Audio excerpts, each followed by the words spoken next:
देश की अर्थव्यवस्था में सुधार को लेकर गोदी मीडिया भले ही सरकार के तारीफों के पुल बांधे, लेकिन जमीनी हालात इन आंकड़ों से कहीं अधिक भयावह है। नोटबंदी और जीएसटी के बाद कोरोना महामारी से चौपट हुई देश की अर्थव्यवस्था अभी भी पटरी पर नहीं लौटी है। इसको बस एक उदाहरण से समझ सकते हैं, और वह है देश में बेरोजगारी दर का बढ़ना। क्योंकि किसी भी देश के विकास का यही मानक होता है कि अर्थव्यवस्था के गिरने पर वहां बेरोजगारी दर बढ़ती है। खबरों के अनुसार बेरोजगारी दर के आंकड़ों पर नजर रखने वाली निजी संस्थान central for monitoring Indian economy यानी CMIE के ताजा आंकड़े बताते हैं कि साल 2021 के अगस्त में देश में बेरोजगारी दर 1.37% बढ़कर अब 8.32% हो गई है। यानी इस एक महीने के दौरान देश में करीब 16 लाख लोग बेरोजगार हुए हैं। आंकड़ों पर गौर करें तो देश में बेरोजगारी दर जुलाई में यह 6.95%, जून में 10.07%, मई में 14.73%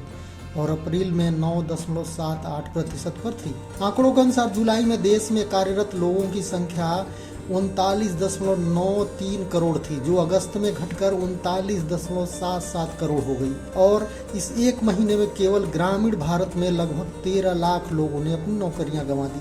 CMIE के आंकड़े यह भी दिखाते हैं कि अगस्त में रोजगारी दर में गिरावट तो जरूर सामने आई है, लेकिन इस महीने में कर्मचारियों की भागीदारी दर में वृद्धि हुई है। अगर सीधी भाषा में कहें तो इसका मतलब यह है कि नौकरी करने के लिए भारी संख्या में लोग तैयार हैं, लेकिन उन्हें नौकरी नहीं मिल रही है। रिपोर्ट से पता चलता है कि जुलाई में जहां लगभग 3 करोड़ लोग काम की तलाश में थे, वहीं अगस्त में 3 करोड़ 6 लाख लोग सक्रिय रूप से काम खोजते नजर आए। CMIE के आंकड़ों के अनुसार देश में कारोबार की सुस्त चाल के बीच अगस्त महीने में औपचारिक और अनौपचारिक यानी जो कंपनियों में काम करते हैं और जो इनसे जुड़कर अलग अलग व्यवसाय करके कुछ पैसा कमाते हैं, इन दोनों क्षेत्रों से लोग बेरोजगार हुए हैं। आंकड़ा कहता है कि इस दौरान देश में कुल श्रम बल का आकार बढ़ा है, लेकिन कोरोना की दूसरी लहर के कारण कई फर्म और कंपनियां बंद हो गई हैं, जिसके कारण रोजगार का बाजार सिकुड़ गया है और लोगों को रोजगार मिलने में दिक्कत हो रही है। वहीं अगर राज्यों की बात करें तो बेरोजगारी के मामले में देश में हरियाणा नंबर 1 है। यहाँ बेरोजगारी दर देश में सबसे अधिक 35.7% है।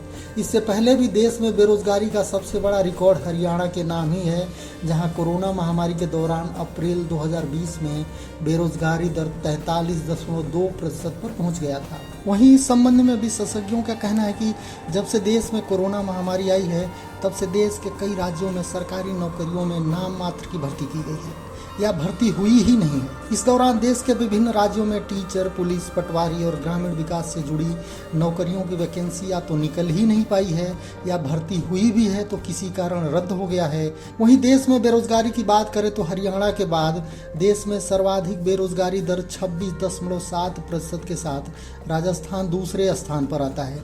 इसके बाद 16% के साथ झारखंड तीसरे, 15.6% के साथ त्रिपुरा चौथे, 13.6% के साथ बिहार 5वें नंबर पर आता है। और अगर सबसे कम बेरोजगारी की बात करें यानी सभी को रोजगार मिला हुआ है, तो सिक्किम सबसे टॉप पर आता है, जहां कोई बेरोजगारी नहीं है, वहां बेरोजगारी प्रतिशत 0 है।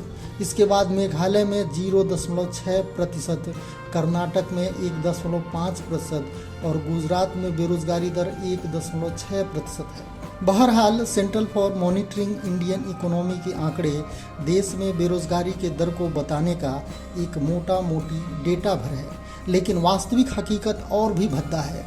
क्योंकि अगर नौकरी के स्तर और आय की बात करें तो जमीनी हकीकत कहीं इससे अधिक भयावह है। ये वीडियो आपको कैसा लगा हमें कमेंट कर जरूर बताएं। वीडियो को लाइक, शेयर और चैनल को सब्सक्राइब करें। चैनल को